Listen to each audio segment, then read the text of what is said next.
নমস্কাৰ, Gyandeep live channel YouTube চেনেলত আপোনালোকক স্বাগতম। আজি আপোনালোকৰ যি দিনৰ কলপুলি এইজোপা আজি প্ৰায় 5 মাহমান হৈছে আৰু বৰ্তমান এতিয়া এই কলজোপা 6 মাহ 7 মাহ মানত দিল আৰম্ভ হ'ব আৰু এতিয়া আমি এইজোপা কাটি আছোঁ। কিদৰে কাটি আছোঁ চাওক। এইটো এটা ছিষ্টেমত বোখাটো এৰুৱাই দিব লাগে, যিবিলাক বেয়া হৈ যায়, শুকান পাতটো সৰি যায়। তাৰপিছত যিটো বোখা থাকে এইটো আমি এইদৰে অলপ অলপকৈ ৰেপি দিব লাগে। আপোনালোকে চাওক কিদৰে আমি ৰেপি দিছোঁ। এই অলপ অলপকৈ এইদৰে আপোনালোকে এটা ছিষ্টেমত এটা ঠাজত আপোনালোকে ৰেপি দিব। এইদৰে এখন কটাই এখন লৈ ল'ব আপোনালোকে।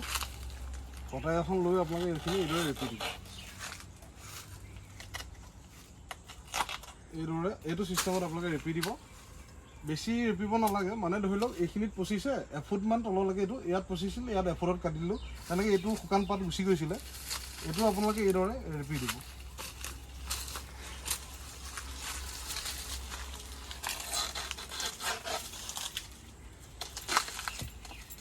কটাইখন ল'লে কি হয়, আপোনাৰ চিজিলত যায় বস্তুটো।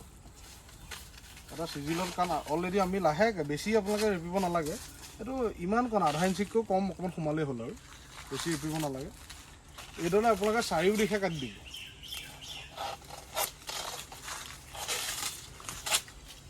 চাৰি দিশে এইটো ছিষ্টেমত আপোনালোকে কাটি দিব।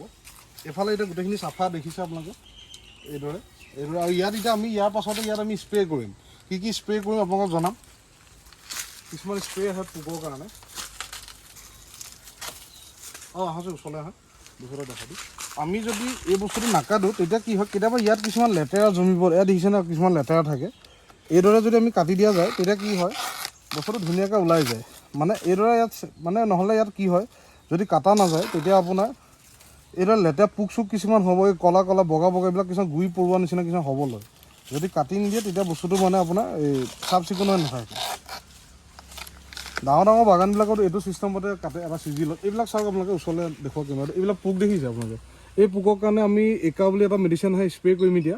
আপোনালোকে ভিডিঅ' এয়া দেখিছে, এইবিলাক কিছুমান পোক হ'ব লৈছে। কাৰণ কি এইবিলাক আমি কটা নাছিলোঁ যে, এই পচি গ'ল, গেলি গ'ল। এই গেলি যোৱা পোখাটোত শুকাই যোৱাৰ পাছত যিটো গেলি যায়, এই গেলি যোৱা পোখাটোতে পোক আকৌ উৎপত্তি হৈছে। এতিয়া আমি যদি এইখিনি এনেকৈ কাটি দিওঁ, এইদৰে এনেকৈ কাটি দিওঁ, তেতিয়া আপোনালোকে চাব বস্তুটো এইদৰে ধুনীয়াকৈ এৰ খাই যাব। এৰ খাই গ'লে স্প্ৰে মাৰি দিয়াৰ লগে লগে এই পোকখিনি থাকিবলৈ জেগা নোহোৱা হৈ যাব।